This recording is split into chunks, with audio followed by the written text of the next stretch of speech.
Hello everyone, this is Radhika from Law Offices of Mary Kennedy. இன்னைக்கு நம்ம எதை பற்றி டிஸ்கஸ் பண்ண போகிறோன்னா ரீசெண்டாக வந்துட்டு ஆஃபீஸ்க்கு வந்து நிறைய கால்ஸ் வருது. I-485 filing adjustment of status பண்ணுறதுக்காக செப்டம்பர் விசா புல்லட்டினில் நிறைய சேஞ்சஸ் வர போகுது, டேட்ஸ் எல்லாம் மூவ் ஆகும் அப்படின்ற மாதிரி நிறைய டிஸ்கஷன்ஸ் இருக்குது. ஸோ அது வந்து மேம் கிட்ட நம்ம வந்து டீட்டெயிலாக டிஸ்கஸ் பண்ண போகிறோம் தமிழில்.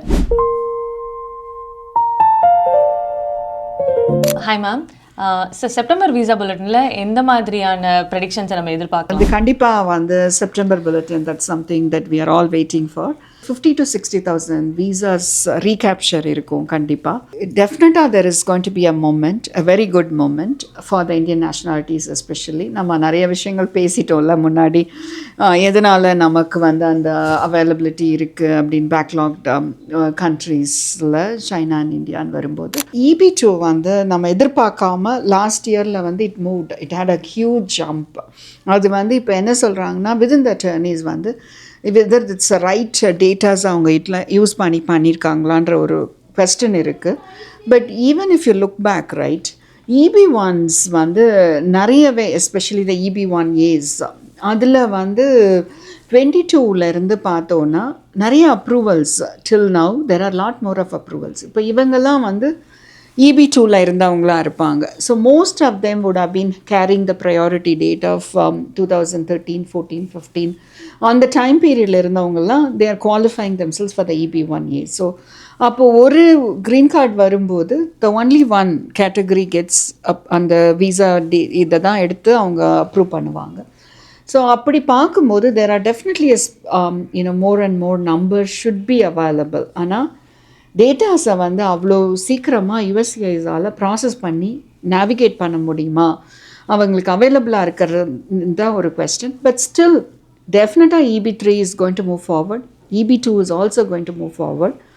அதுக்கப்புறம் இந்த EB1ஸில் வந்து இன்னொன்று என்னென்னா நிறையா பேர் அப்ளை பண்ணுறதுனால there is again going to be a backlog on the EB1s.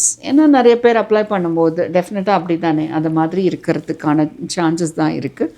But still, it's very exciting for me as well to wait for the September bulletin to see how the October bulletin is going to be reflecting. First, எடுத்த உடனே அக்டோபர்லேயுமே இமீடியட்டாக moment இருக்குமான்னு இல்லை. It might be happening in November, December as well as at least January.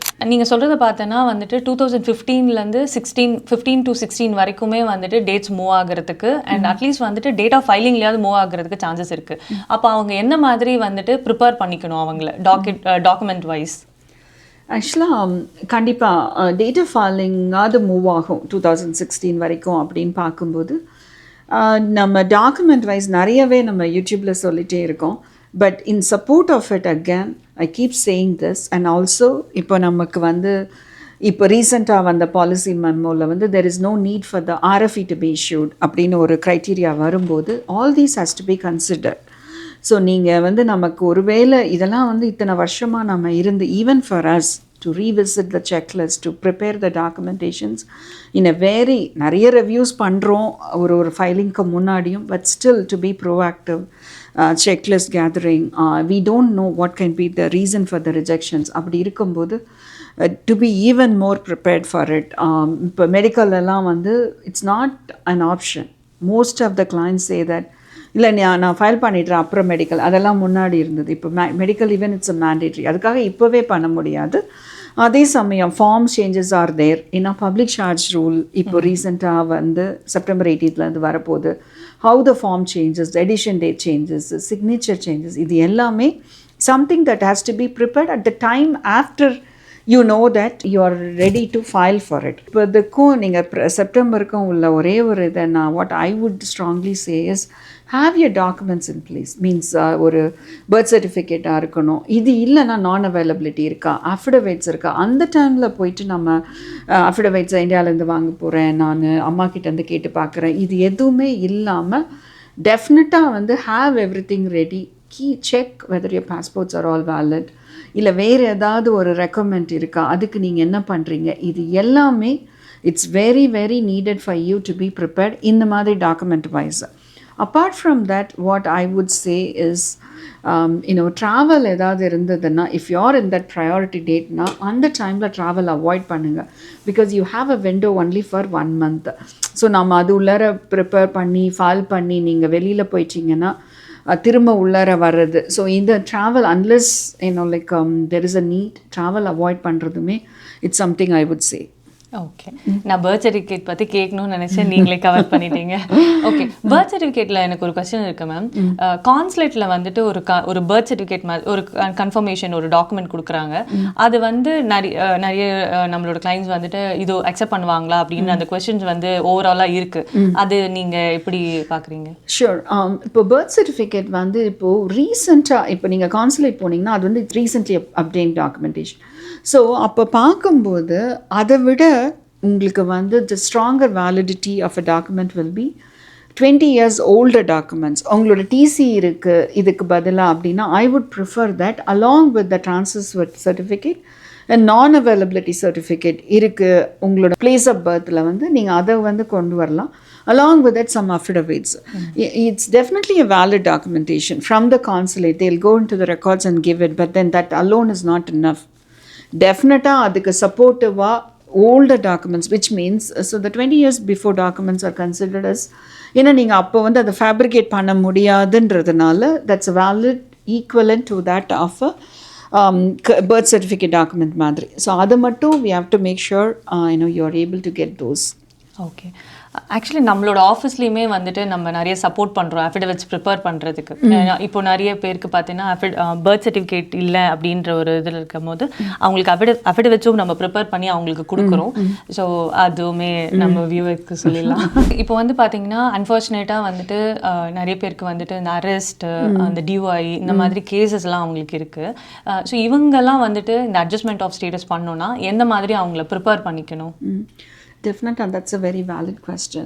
So அந்த மாதிரி ஏதாவது ஒரு சூழ்நிலையில் உங்களுக்கு ஒரு ரெக்கார்ட்ஸில் இருக்குது அப்படின்னா even it can be prior very old டாக்குமெண்ட்ஸாக இருக்கலாம். இல்லை 2020 ஆச்சுது ஒரு அரெஸ்ட் இருந்தது, அதுக்கப்புறம் நான் ட்ராவல் பண்ணிவிட்டு இந்தியா போயிட்டு வந்துட்டேன், ஸோ நான் இப்போ எல்லாமே கிளியராக இருக்கேன், அப்படி கிடையாது. You need to first of all disclose that no matter what. நீங்கள் எக்ஸ்பேன்ஷன்ற ஒரு வார்த்தை யூஸ் பண்ணி நான் நிறைய தடவை சொல்லியிருக்கேன், அதை மட்டும் யூஸ் பண்ணிவிட்டு என்னோட கிரிமினல் அட்டர்னி சொன்னாங்க நான் வந்து என்னோடய ரெக்கார்ட்ஸ் எல்லாம் எக்ஸ்பேன்ஸ் ஆகிடுச்சு. No, that's not the way that you look at it.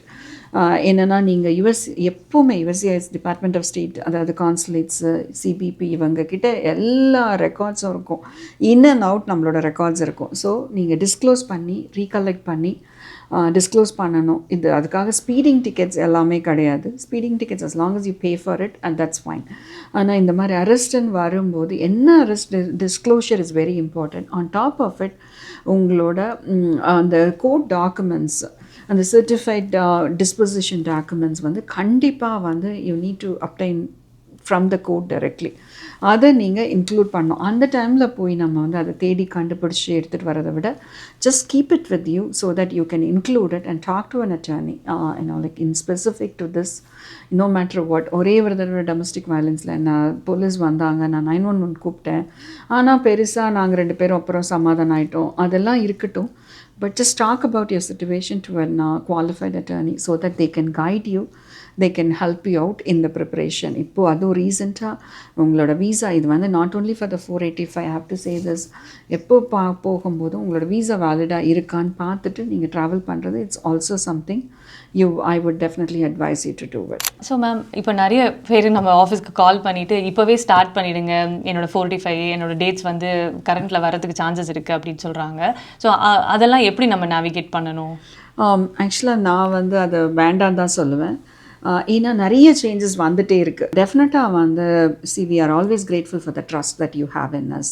நீங்கள் அதை வச்சு தான் நீங்கள் கண்டிப்பாக வந்து நீங்கள் வரீங்க, நீங்கள் கேட்குறீங்க. But more then that I would definitely want to do the best of a proper service. ஒரு செக்லிஸ்ட்டை கொடுத்துட்டு அப்புறம் நீங்கள் அதில் டிஃபைன் பண்ணிவிட்டு திரும்பவும் மாற்றுறதை விட we are always there for to support our clients.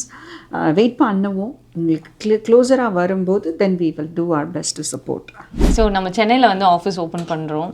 So அதை பற்றி நீங்கள் சொல்லுங்கள் மேம். எனக்கு சென்னை ஆஃபீஸ் பயங்கர எக்ஸைட்மெண்ட்டுங்க. நாங்கள் 2 பேர் போகிறோம். we are just having it inauguration வந்து ஆகஸ்ட் 16th. பிரவீன் நிறைய வீடியோஸ் எல்லாம் அப்புறமா போடுவாங்க. பட் மோர் தேன் தட் என்னோட ரூட்ஸ், என்னோட சாயில் அங்கேருந்து வந்தது அப்படிங்கிறது. we are expanding our services to our people. Consulate இன்னும் டீட்டெயில்டாக plus there are so many things that can be done having an office. இது வரைக்கும் இருந்தது, பட் ஆனால் ஒரு எக்ஸ்பேன்ஷன் ஃபேஸில் பண்ணுற மாதிரி இருக்கும். அண்ட் ஜஸ்ட் வாண்டட் டு நான் இதை மட்டும் சொல்லிட்டு நான் வைண்ட் அப் பண்ணிக்கலாம். ஸோ எங்கள் டீமோட நாங்கள் வந்து we are just getting prepared ourselves for filing the I-485 adjustment of status. எப்போவுமே அது வந்து நாங்கள் இப்போவே ப்ரிப்பேர் பண்ணிகிட்டே இருக்கோம் எங்களை. ஸோ ஒன்ஸ் வந்து the dates becomes current, அப்புறமா அப்டேட்ஸ் இருக்கும் போது we'll connect and provide more information. Thank you so much. Thank you for trusting us. Always we are grateful for your trust.